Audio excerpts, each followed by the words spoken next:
With a $5 super chat, watch the Hog pay-per-view. Great job on commentating.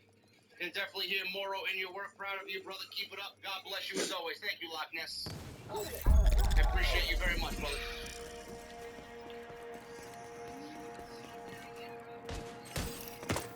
Oh, shit.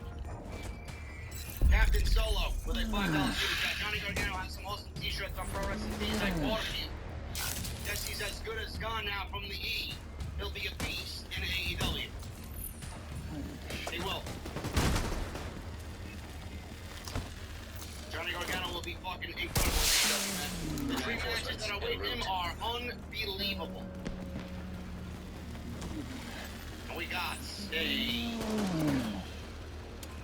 $7.99 super chat by Liam. Incoming Keep up the hostiles amazing work, detected. JD. Your fan from Saudi Hostile Arabia. broadcast picked up. We got people from fucking Saudi Arabia. We got people from South Africa. We got people in the United Kingdom.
Supply room access unlocked.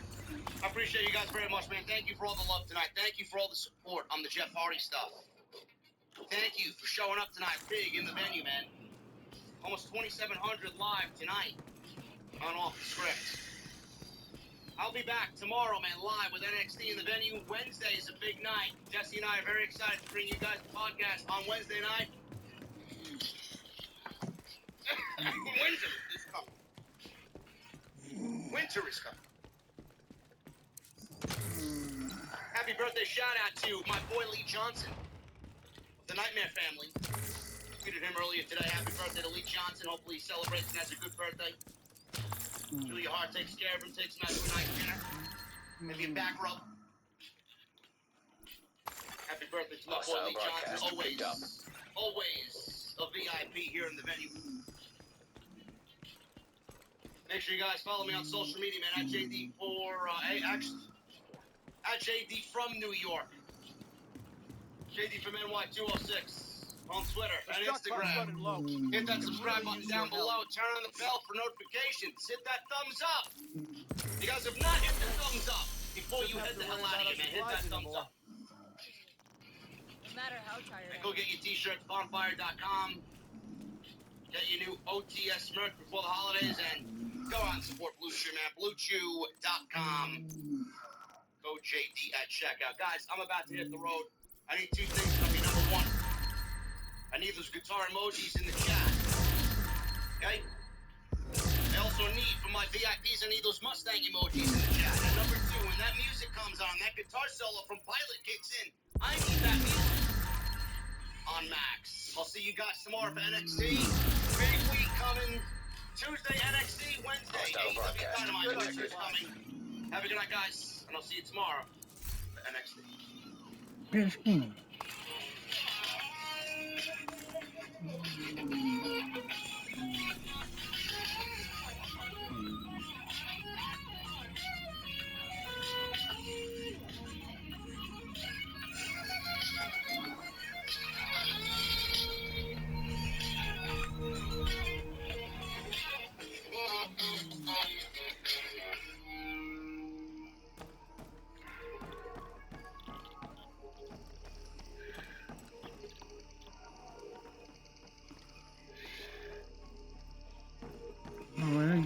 Let's go, let's go, let's go. Let's go, let's go, let's go. Let's go, let's go. I'm following you, so I forgot. Supply room access unlocked.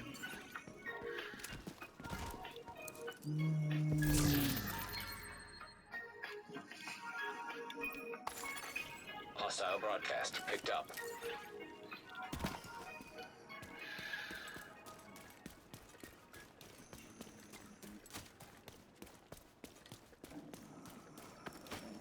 This time of year, the school calendar really starts to fill up. Spring activities, testing season, and that final push toward the end of the year.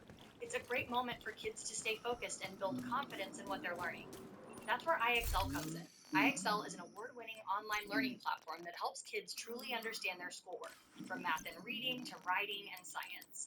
It's designed for pre-K through 12th grade, with personalized interactive content that adapts to each child's level and pace. IXL makes it easy to stay on track with instant feedback and clear explanations, skills organized by grade level, and simple progress tracking.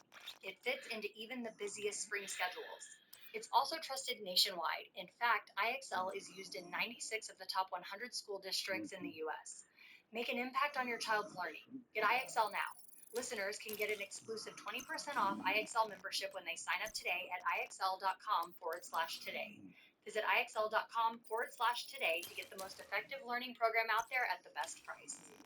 If you're a podcast host, Hostile listen up, broadcast this one's for you. detected. My name is Allie Jackson. I'm the host of Finding Mr. Hyde, a dating and relationship podcast that I've been doing for 4 years now, sharing my positive and practical approach to dating that's built on my own life experience. And I wanted to share another experience that I've had, my secret behind monetizing my show. It's called Red Circle, and I was just telling my colleague about how much I love their platform. With Red Circle, not only am I getting a seamless hosting experience, but I also love the support I receive in ad sales. It's not just typical ad sales either. It's targeted opportunities based on my show and my life. And the platform is super simple. You just set your preferences, and Red Circle matches you with sponsors that align with your show. You can vet every opportunity, and their platform gives you great analytics. More recently, too, my Red Circle team has brought me opportunities outside of my podcast on social media to really augment the podcast partnerships, bring them full circle. I just can't recommend them enough. If you want to give it a try, go to redcircle.com to get your free trial. That's redcircle.com for a free trial.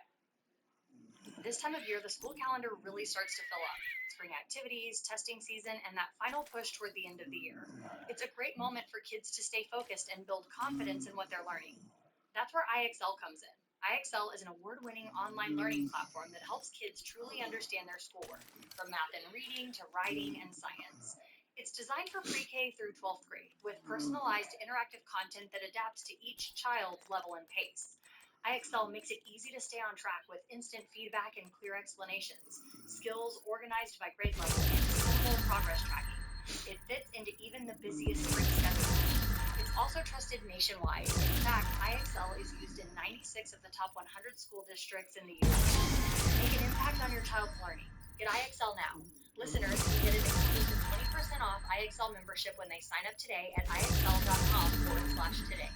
Visit IXL.com/today to get the most effective learning program out there at the best price. If you're a podcast host, listen up, this one's for you. My name is Allie Jackson. I'm the host of Finding Mr. Hyde, a dating and relationship podcast that I've been doing for 4 years now, sharing my positive and practical approach to dating that's built on my own life experience. And I wanted to share another experience that I've had, my secret Hostile behind broadcast monetizing my picked show. up. It's called Red Circle, and I was just telling my colleague about how much I love their platform. With Red Circle, not only am I getting a seamless hosting experience, but I also love the support I receive in ad sales. It's not just typical ad sales either. It's targeted opportunities based on my show and my life. And the platform is super simple. You just set your preferences, and Red Circle matches you with sponsors that align with your show. You can vet every opportunity, and their platform gives you great analytics. More recently, too, my Red Circle team has brought me opportunities outside of my podcast on social media to really augment the podcast partnerships, bring them full circle. I just can't recommend them enough. If you want to give it a try, go to redcircle.com to get your free trial. That's redcircle.com for a free trial.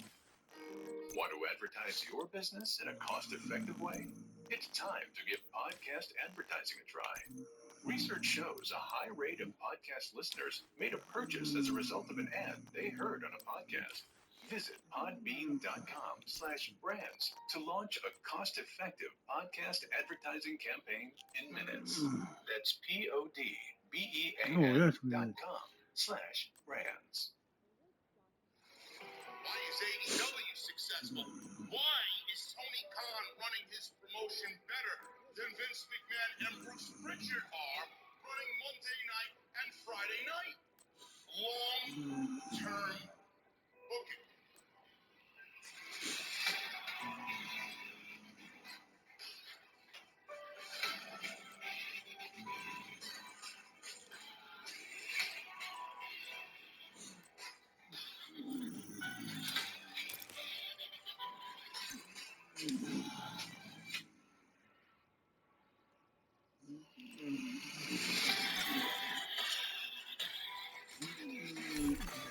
Hostile broadcast detected.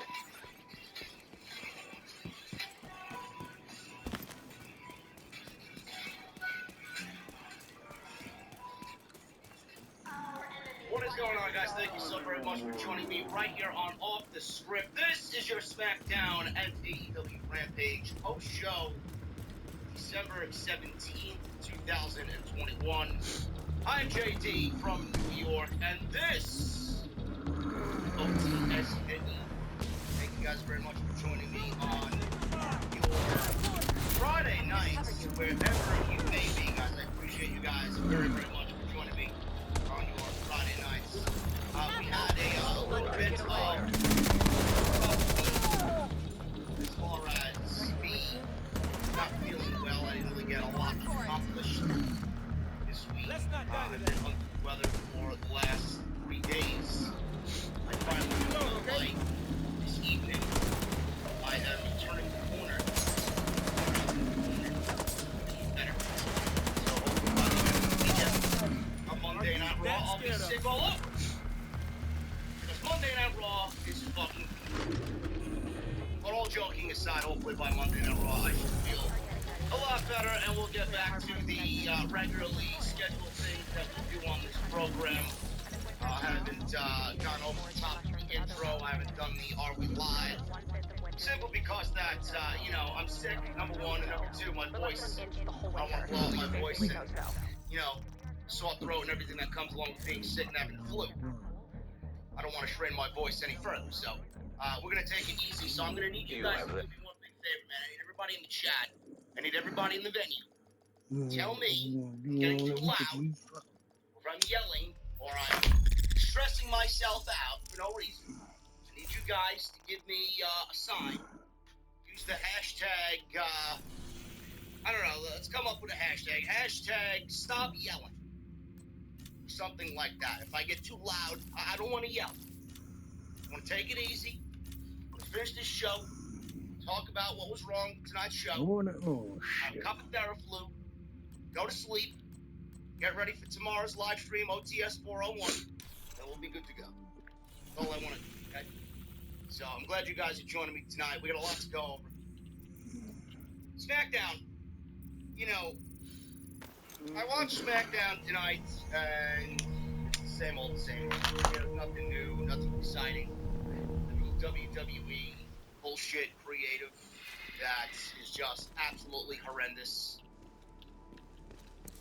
The only thing and the one thing that stands out on the show is Roman Reigns and Brock Lesnar.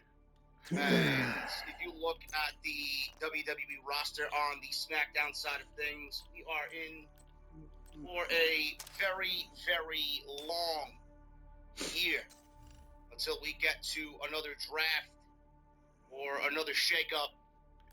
This show is absolutely terrible. It really is. In many ways, this show may be worse than Monday Night Raw. It may be worse than Monday Night Raw. The creative is still the same. They both are fucking terrible. But this show may be worse than Monday Night Raw. Outside of Roman Reigns and Brock Lesnar, there is absolutely nothing on this show to fully invest yourself in. And it's sad. And that brings me to the Roman and Brock Lesnar, Paul Heyman situation at the end of the show. Roman Reigns fired the wise man, Paul Heyman, tonight. And I was actually surprised that they went with this tonight and did not do a big major turn reveal at day one. Roman Reigns fired Paul Heyman tonight. Superman punched him and was about to do some more dastardly things to Paul Heyman until Brock Lesnar ran out there and saved the day. But the thing is, Brock Lesnar didn't do anything to Paul Heyman. He didn't offer help. He didn't do anything as far as beating him down further. He just let Paul Heyman lay there. Roman Reigns was destroyed by Brock Lesnar tonight with 2 F-bombs. So Roman Reigns and the Bloodline have no more Paul Heyman by them, or by their side. Or do they? Or do they? Paul Heyman said something very, very, very intriguing tonight. And he said that he is saving Roman Reigns from Brock Lesnar. He said he's saving Roman Reigns from Brock Lesnar. Now, what exactly does that mean? I don't know what that means, but what I interpret that as is, I think Roman Reigns and Paul Heyman are in cahoots here to pull the rug out from underneath Brock Lesnar at day one. I think a Paul Heyman turn on Roman Reigns was too easy. I honestly think the way that they're thinking that Roman Reigns and Paul Heyman, if there was a clear-cut turn and Paul Heyman turned on Roman and sided with Brock, it would be way, way too easy. That's not very creative. It's not very creative for a Paul Agent Heyman. requesting backup. It's not. It's beautiful. Paul Heyman's the type of guy that likes to throw a wrench into people's gears. Paul Heyman likes to switch things up. He likes to keep people guessing. That's what I love and appreciate about Paul Heyman. Roman Reigns has been in that boat as well because everything that Roman Reigns has done has been specifically guided and produced and written with Paul Heyman. Paul Heyman has been there with Roman Reigns throughout this entire run. And Roman Reigns has never lost before. I can't help WWE's creative with everybody that they've thrown Heavily at armored Roman hostile Reigns. detected. But looking at Paul Heyman and Roman Reigns is better off with Paul Heyman. The thing that I think is going to happen here going into day one after what we saw tonight in the closing segment of SmackDown is Roman Reigns is going to be on the cusp, be on the brink of losing that Universal Championship at day one. And I don't know if Paul Heyman's going to be in Lesnar's corner. I don't know if Paul Heyman's not going to be there at all. That's the part I don't know. Is Heyman even going to be in day one in that match? Is he going to be in anybody's corner in that match? I don't know. But what I think we get at day one coming out of tonight's SmackDown in that closing segment is all of this being one big elaborate with Paul Heyman and all the him saving you from Brock Lesnar. That's when Roman turned on him, fired him, and that's when the plan kicked into full gear. That's when the plan started right there. Supply room access That was unlocked. it. And we get to day one, and who's going to save Roman Reigns from Brock Lesnar? It's going to be Paul. The one that instituted that on SmackDown tonight. I like it. Now, there were big reports coming out of many sources, many dirt sheets, many publications that you guys read on the internet, that there's supposed to be some big ending. Some really big ending at the end of day one. Here, we want to close the show with a bang. They're hyping up this big ending, rumored to be a big ending between Lesnar and Roman Reigns. I predicted maybe we get a turn. Like I said, that's too predictable, it's too easy. I said maybe a Drew McIntyre gets involved and he throws his name in there, but Hostile they got broadcast this guy picked up. meddling around with fucking Baron Corbin. Drew McIntyre was announced for day one in a match against Madcap Moss. So clearly he's not going to back the Universal Championship picture at day one. They got him running around with 2 fucking geeks. So what I think is going to happen is exactly what I told you. I think Roman Reigns is going to be saved by Paul Heyman. Paul Heyman's going to turn on Brock, or not really turn on Brock. He's already turned on Brock. An agent has gone But offline. it's going to be a big, elaborate plan by Paul Heyman and Roman Reigns to get the win and pull the rug out from underneath Brock Lesnar as Roman Reigns is going to beat Lesnar again at King. We're running low on We want to see it again in WrestleMania. I know I don't, but that's where I think Drew McIntyre. It really saved I us. do think we get a triple threat match still. That's my prediction. Drew McIntyre, Brock Lesnar, Roman Reigns at WrestleMania, and that's the way we end WrestleMania. I don't know. Let me know what you guys think about it. I do think it's one thing elaborately planned by Roman Reigns. Other than that, WWE didn't really have much going on SmackDown. Charlotte Flair was pinned by Toni Storm. We'll talk about that in a little bit. New Day versus the Usos was somewhat, I don't know why. Some way WWE thought this made sense. They put the New Day and the Usos on the show tonight. It's a week before day one, and they're getting on top. I don't get it. WWE thinks they are so great. Meanwhile, all they do is just make everybody look Additional hostile contacts. go over that as well. Did not make any sense at all. WWE also announced a 12-man gauntlet match. Please tell me you're lazy. Stop telling me you're lazy. Gauntlet match next week for the Christmas edition of SmackDown, Christmas Eve edition of SmackDown. 12-man gauntlet match. Winner of this gauntlet match is the #1 contender to the Intercontinental Championship.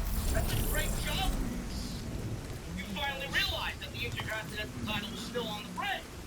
Great. The gift that keeps on shit. Keep it. You and your petty fucking bullshit.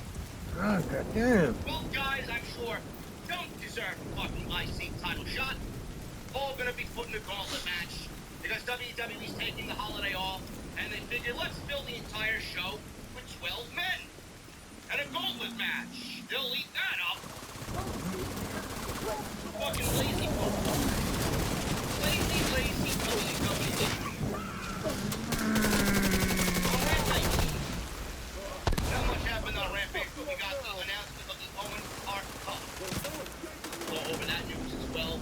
I got when and where Incoming hostiles. this will take place. AEW's Owen Hart Cup tournament officially announced on the Hart. Officially being all east. It will announce the men's and women's winners at WWE. The assignment is closed for the Owen Hart Foundation. Excellent stuff there. And I got news on Darby Thank you. Allin as well to go over that. I don't know if you guys were in the news today. Darby Allin apparently had his Over here. quote, past allegations. His past abuse Another agent has allegations endorsed you. brought to light again by NXT's Corey James. Had a little back and forth on social media today where they both ended up deleting the tweets. They pulled the good old tweet and delete. I don't know why Ah, this is shit. still a What thing. do But apparently it was in the news, and both superstars were trending. Unbelievable. People don't know how to fucking spend time in there. It really sucks. Twitter is a complete cesspool. Honestly. We got a lot to go over, guys. I'm glad you're with me. Bear with me. I'm gonna try and get through this the best that I can, but I appreciate you guys being with me here on the podcast for sure. Make sure you guys hit that thumbs up, man. Hit that thumbs up. We got 477 likes in the live stream chat. There's 1,700 people in the venue tonight, man. I need at least 1,000 likes on the live stream tonight. That's the minimum. So make sure you guys hit that thumbs up. It helps not only the video out, but it helps the channel get into recommended sections on YouTube. So make sure you guys hit that thumbs up to me. It's the best way to support the show. Get those super chats in, man. We had a great week of super chats. I love you guys. Thank you for all of your support. Make sure you guys get your super chats in. We will hang out at the end of the show and read them all. So make sure you guys get them on in, and we'll hang out with some full characters at the end of the show. An agent is no longer Also, in hit your that group. join button and become a VIP right here on OTS. Hostile broadcast I love all my detected. VIPs, man. You see them in the chat, custom emotes, and those custom badges in the chat. You guys can have access to those signing up. Hit that join button, become a VIP. You guys can sit back there in the VIP section. That's right over there. We already got one new member. Chef Alex is in the house. What do you drink, bro? You let me know on how to check you got your boy eating. Access key Thank you guys detected. for all of your support on that. Progress. Follow me on social media at JP from NY206. That is on Twitter and Instagram. Hit that subscribe button down below. Turn on the bell for all notifications. Make sure you guys go check out all the other content this week. We got Monday Night Raw, we got NXT, we got Dynamite, all those live stream post shows. You guys miss any of that stuff, go check it out, especially Wednesdays, man. That 60-minute class. Brian Danielson and Adam Hostile Hangman Page, that broadcast people picked up. foolishly complained about. Because there's nothing else better to do. Go cut some grass. There are bigger things to fucking complain about in the industry, yet you're complaining about Brian Danielson wrestling for 60 fucking minutes. I just don't get people, man. I don't understand. I mean, I'm gonna have a laundry list of complaints just going on for 2 hours SmackDown. You want me to fucking bitch and moan about a 1 hour Raw and a World title match? It's gonna suck, right? What is wrong with you? Also, go get your t-shirts, man. Bonfire.com is the exclusive home of all the scripts. Go get your black and white OTS NWO throwback inspired design. And go get your Wolfpack LTP long-term booking, man. And the red and black, those are available now on bonfire.com. Hostile broadcast detected. Of OTS. And tonight's show is once again sponsored by my great friends over at audibletrial.com/scripts. Make sure you guys sign up. 30 days free of their service and 1 free audiobook of your choice. You guys can cancel at any time in that 30-day period and still get to keep your audiobook no matter what. audibletrial.com/scripts. Let's get on with the show, man. I appreciate you guys once again being here on the SmackDown post show for December 17th. We start off with Sasha Banks. Sasha Banks, Tony Storm, Charlotte Flair, and Shotzi Blackheart. They bad shots! They bad shots! It's amazing. How is it bad to put her on a fucking milk cart? You know, you got the empty milk cartons out back by the dumpster. I was gonna flash her picture right on the fucking flash the milk cart tonight. I know. I'm surprised to see her as well. See, Titus is fucking surprised. It's amazing. Just been on fucking TV since Survivor Series.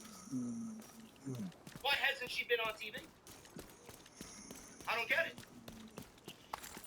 Tag team match here. The worst thing that WWE did was turn Shotzi heel. She does not feel the same. Does not look the same at all. I'm gonna throw this out there. I'm gonna do a little here for you guys. Shotzi is actually worse on the main roster than she was in NXT. I feel like she's regressed on the main roster. She's sloppy. She almost feels like she doesn't even want to be there, or wrestles like she doesn't want to be there. It's just lifeless motion is what I'm watching. There's legitimately no excitement from Shot. This was the woman who came out in the fucking tank. Entering safe area. She's gonna jump in the vault and this fucking high flying shit, dives and whatnot, killing herself in the ring. And all of a sudden WWE has taken all of this away from her. And has now made her into just like everybody else. Just like everybody else. Shotzi Blackheart is fucking ordinary. Can you imagine? Can you imagine looking at Shotzi Blackheart and looking at the type of woman she is and claiming that she's ordinary? Hostile That's control exactly point what detected. WWE does. Ordinary. It's fucking sad. It really is. Sasha Banks looked incredible tonight. She was recently featured on the red carpet for the new Spider-Man movie. She looked incredible there. And she had Spider-Man inspired gear tonight. So Kaze and Sasha probably enjoyed the movie thoroughly and wanted to take that influence and make her gear into Spider-Man-esque, I guess. Looked great. Looked very, very good. Toni Storm, how WWE is really catching on with what Toni Storm can really bring to the table in the women's division. We need more women like Toni Storm on this roster. You know, WWE is always looking and claiming to want to get younger in the demographic. And you need people like Shotzi Blackheart off the television. Toni Storm is fucking getting pies thrown in her face. These are women that absolutely help in your demographic. And I see people claiming that Spider-Man was amazing. I have not seen it yet. I would like to see it very much. I watched most of all the Spider-Man movies so far. The only one I did not see was the last one. Everything else I've watched. And I've enjoyed them for the most part. But I would really like to see this one, but I don't really want to go to the movie theater with large crowds, sit there, mask, watch a fucking movie, feel like I'm gonna have to wait till it hits the home. Everybody's saying it's amazing. I hope it is. I hope it is. Gotta give the hope that it's not a fucking thing. As far as the tag team match goes, this wasn't bad. The tag team match wasn't bad. But WWE, they got a lot of work to do. Really bring this division to where it needs to be, man. The WWE and their lackadaisical ways with the women's division, it really sucks. I mean, I can't even get it. I think Toni Storm is a great division.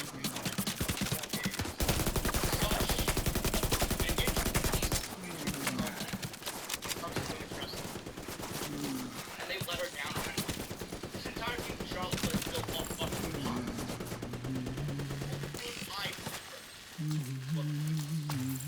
And this is what Richard finds entertaining and comical when it comes to women's wrestling. It's all one big joke.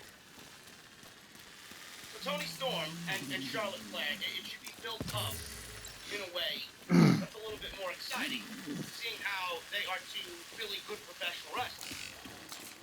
But the entire storyline's built off of cream pie first. Shotzi doesn't even have her, she's just there because there's legitimately nobody else to put into this role. Everybody else is doing something else, or there isn't enough people. You got Natty, Shayna, Sonya, Naomi, Xia Li. Who else is there? Who else is there on this show? You got all those women in one feud, and then you got these. So Shotzi's only there by default. I thought she was there tonight to take the pinfall loss, to be quite honest. That didn't happen. So picking up after the break here, we got a commercial break. Charlotte threw Sasha into the ringside barricade. I am done. For a very long time. I'm still not ready to see another Sasha versus Charlotte match. I'm not. Carried her back into the ring. After throwing her into the barricade, went for a quick cover. Only got to check out Sasha's tag in Toni Storm. She went on the offensive against Shotzi. Charlotte tagged back in and gave Toni Storm an overhead toss, sending Storm outside. Sasha was rallying against Charlotte, and also at the same time hitting Shotzi with the forearm to knock her off the apron. Glenn. So Charlotte and Sasha exchanged forearms in the ring. Sasha rolled up Charlotte for a 2 count, hit a bulldog, and climbed to the top rope. Storm tagged herself in. Sasha leapt off the top rope. Charlotte ducked. And Storm surprised Charlotte with a top rope cross body for a near fall. Sasha apparently didn't know that Storm tagged her. So Storm surprised Charlotte with a top rope cross body for a near fall. And Charlotte drove Damn, Storm's head 5 into more. the bottom turnbuckle to turn momentum for her 5 team. more waters and shit. Ain't got Charlotte no went to the bitch. top rope for her moonsault. Yes, Charlotte I again got that going up bitch top right of the there. moonsault, which looks absolutely fucking horrendous every single Where time. it come? She misses the moonsault, lands on her feet, does the Andrade standing moonsault. It looks fucking awful. Toni Storm got her knees up. Storm rolled up Charlotte, bridged back, and got the 1, 2, 3. Michael Cole screamed. Toni Storm pins the champion. Can you believe it? Yes, I can. It's WWE television. It happens every fucking week. Toni Storm pins Charlotte Flair.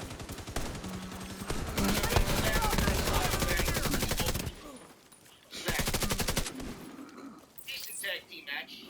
Taking way too Storm much looked fire. good. Shotzi did not. So Shotzi looked fucking terrible in this match. Very sloppy. Let's get a turret out. And then we get another champion.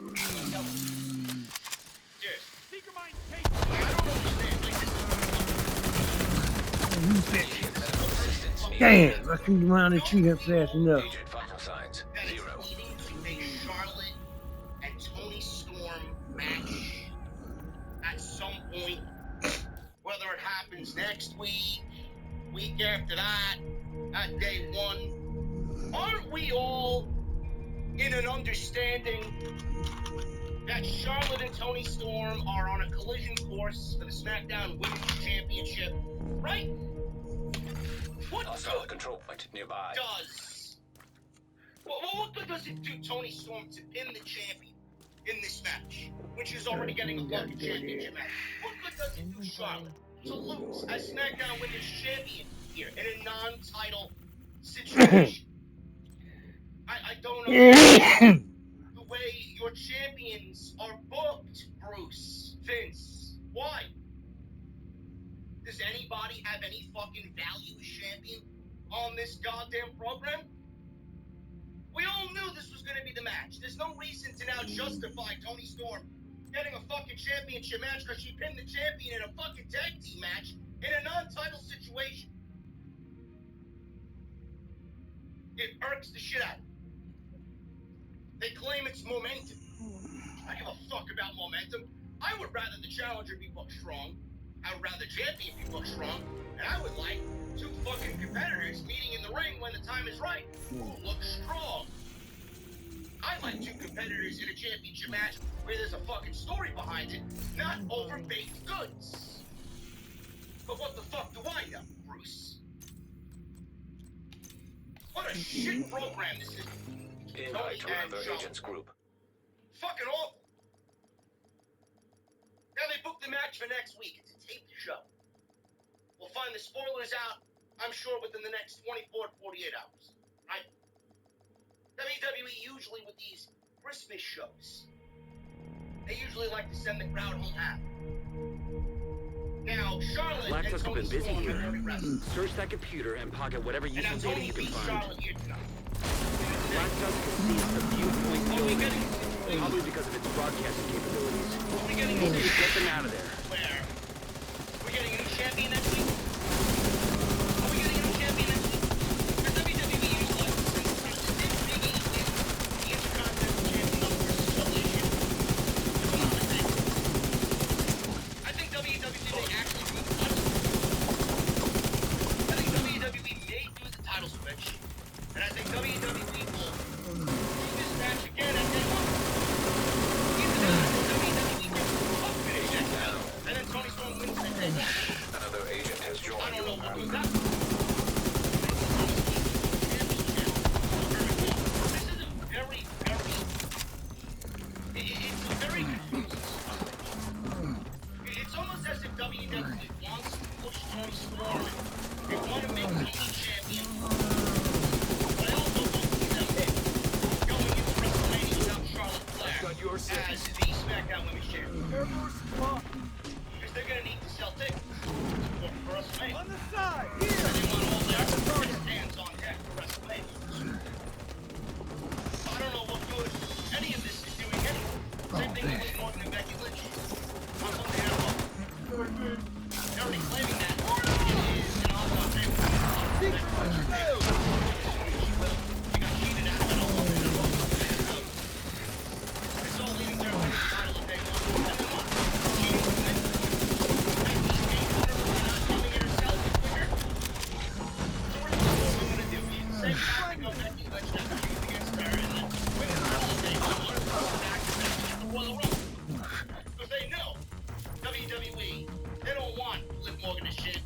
Charlotte for a token one, and they want everybody to be happy for a little bit, and then give the title right back to the woman they want. We're showing Black Tusk activity on the roof. We can't afford to leave any hostile elements in the building. Without the Raw Women's Championship? Yeah, right. Yeah, right. You think Charlotte Flair's going into WrestleMania without the SmackDown Women's Championship? Also, this is another great way for WWE to pad Charlotte's record. Yes, let's take it off of her so Charlotte can win it back in 3 weeks. There's another reign. What's that going to be? 16? Give me a break. Don't really like champions losing, but this is WWE standard. This is their regular thing on TV every week. Doesn't matter who it is. Decent tag team match. Tony pins Charlotte. Don't see what good it does Charlotte. Don't see what good it does Tony. You pin the champion, you better be fucking beating the champion next week in that women's title match. If not, I don't give a shit. WWE's got ass backwards mentality, man. Instead of having an actual division and giving their challengers wins, and then giving them the championship match based off winning matches, no, they want their champions to lose to the challenger, and then that constitutes a championship match. It is a fucked up mentality. It really is. And there are people out there that are absolutely blind to the fact that this should happen, and they don't give a shit. And these people are the fucking detriment. They are the absolute fucking cancer of why the product is fucking terrible. They gotta change their ways now. Like the Assistance. Shinsuke Nakamura, the Intercontinental Champion. You never know it. You would never know it. He hasn't defended it.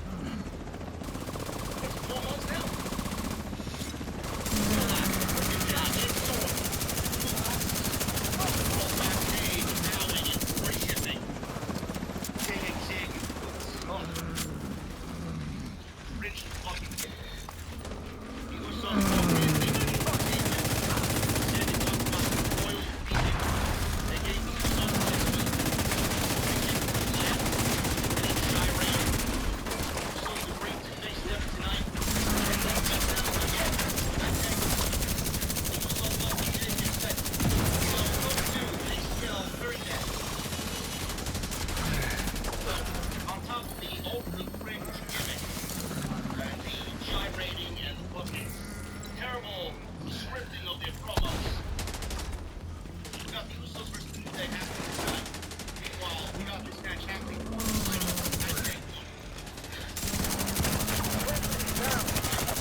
Neutralize those assholes.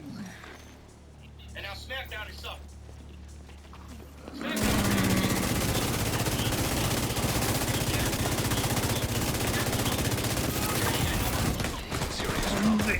Ah, fuck! Agent incapacitated. An agent needs assistance. Day versus Usos. What is this? Fucking 28th time? I don't know how anybody can fucking bring themselves to care about this feud and this match happening tonight and watch. Then we get it at the table.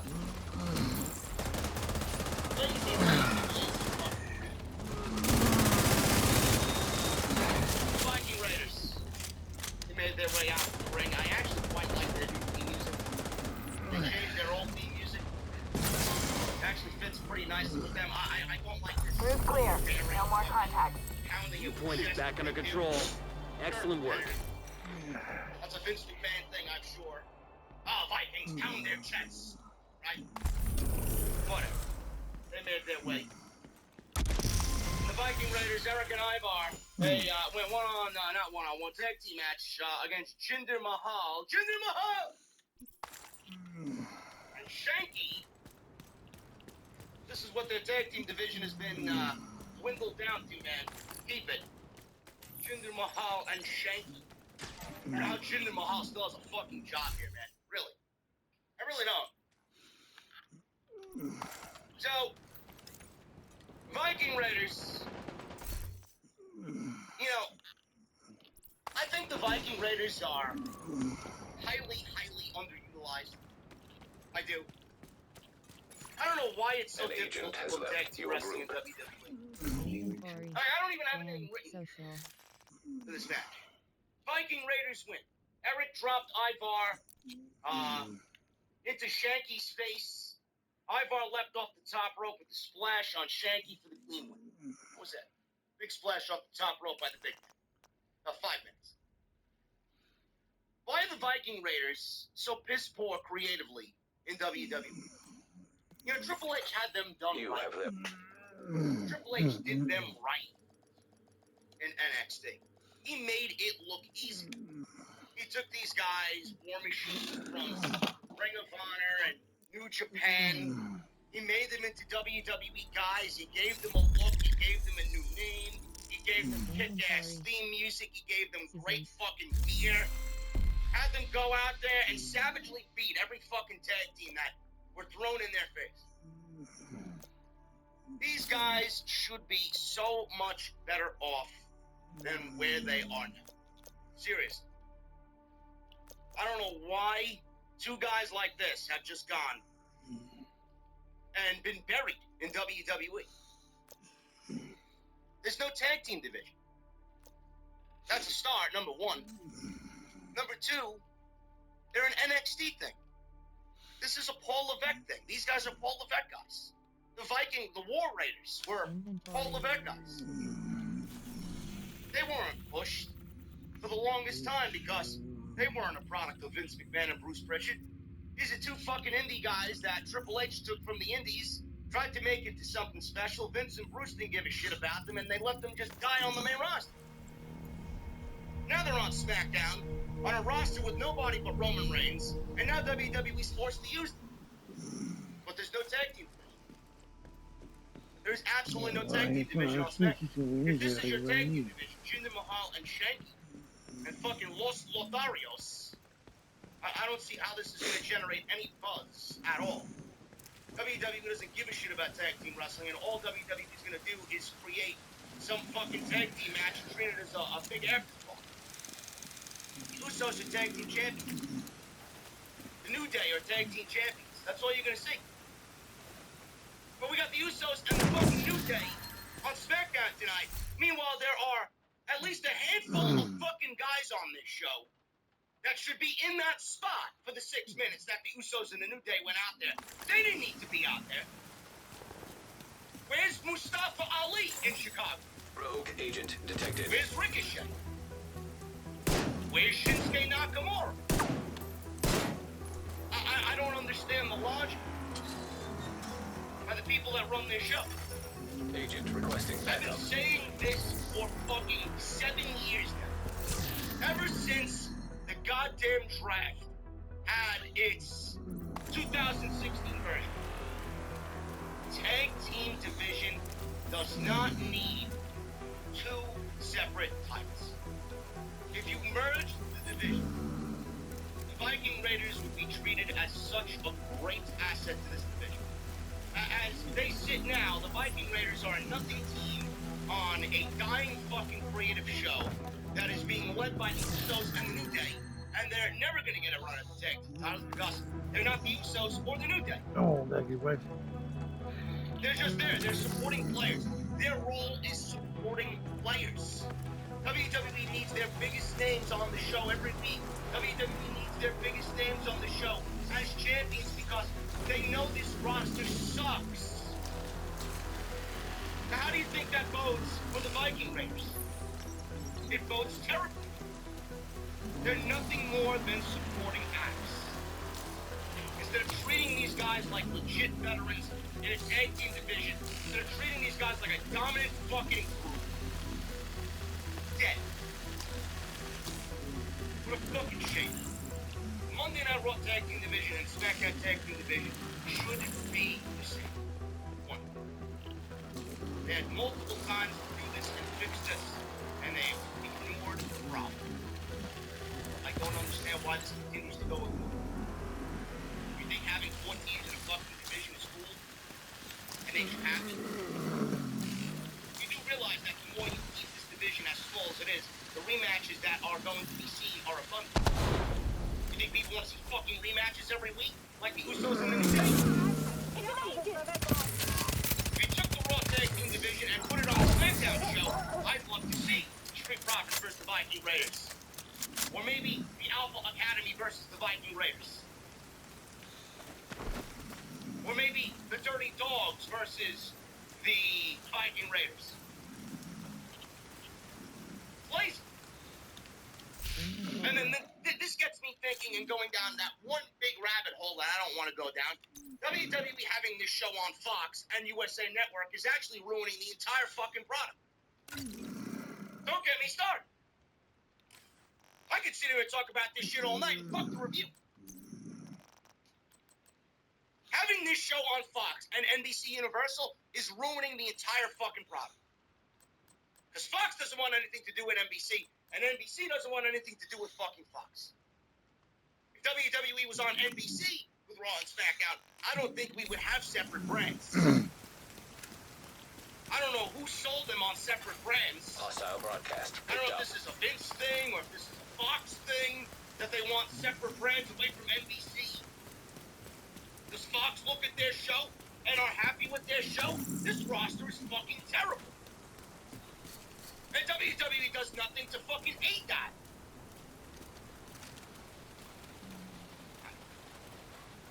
I don't know. Am I the only one that thinks the way that I do? Please tell me. I cannot be the only one that feels this way. Viking Raiders win in 5 minutes. I forward a big splash on Shanky for the win. Megan Morantz approached Natalia for an interview backstage. All of Chicago and the Allstate Arena fell asleep. Natalia said she is a world record holder for the most matches of any woman in WWE, the most pay-per-view matches of any woman in WWE history. She took issue with Xia Li, who apparently was not on the show tonight. I'd like to follow up on backstage described by helping said Xia Li off the show. Right. She did last week on Unnoticed Right. Said she's the best of all time, and if Xia Li ever steps up to her, she will need a protector. I need a protector from this fucking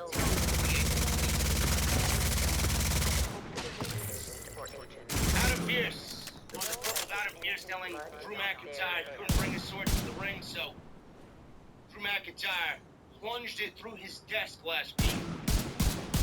Madcap Moss and Boring Corbin shown stealing the desk. Then they showed Corbin and Moss bringing the desk from Los Angeles to Chicago with the sword still stuck in the top. They were snickering like a couple of geeks, and they rolled it through the backstage area all the way out to the ring. Happy Corbin must be a really, really wealthy man, spending his money on fucking taking desks with swords in it and paying for that airfare to get it from Los Angeles to Chicago. What a fucking geek.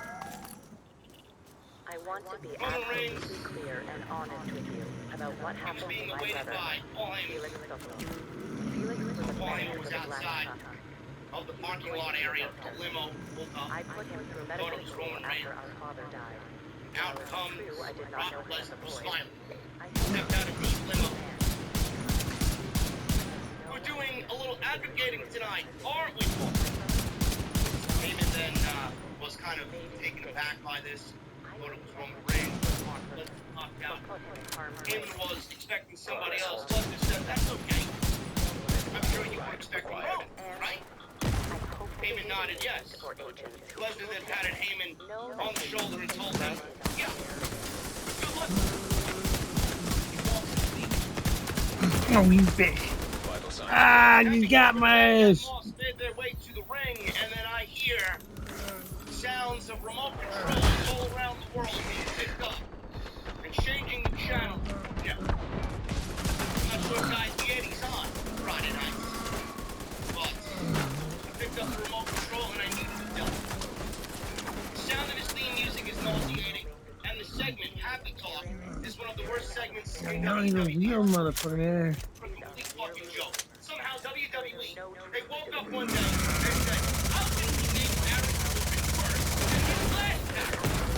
What the fuck is I that? know, let's turn it into Happy Corbin and have him snickering and giggling like a fucking idiot.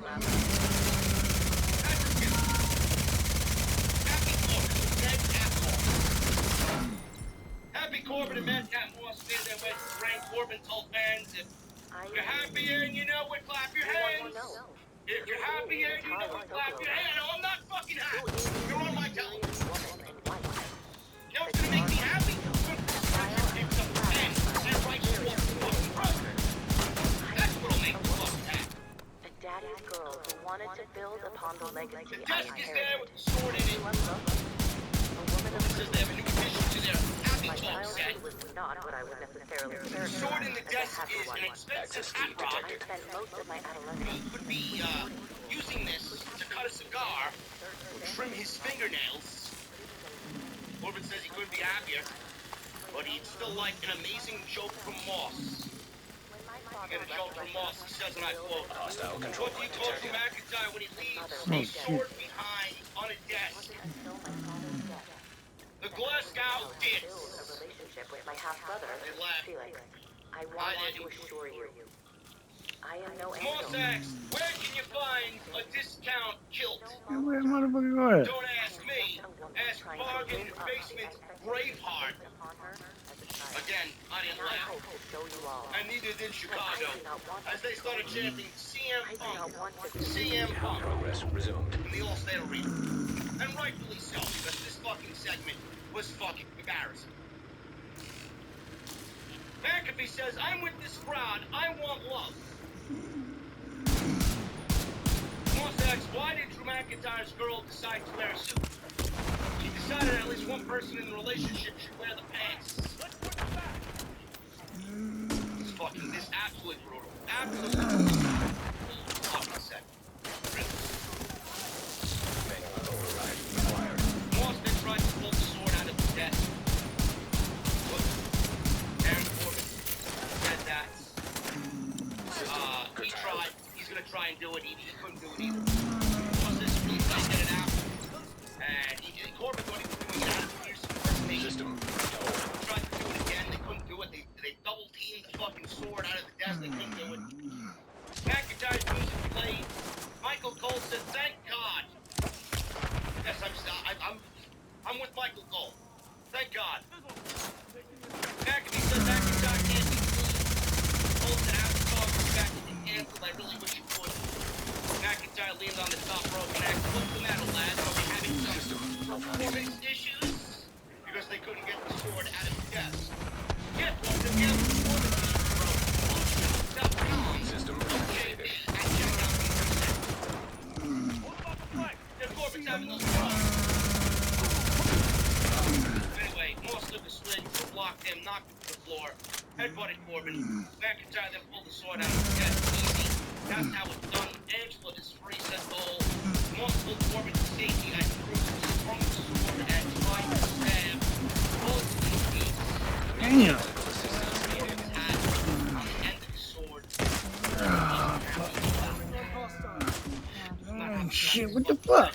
You know, Baron Corbin, the last time Baron Corbin was interesting was when Baron Corbin had hair and he came out with the old wolf character on NXT television. That's when he was most interesting.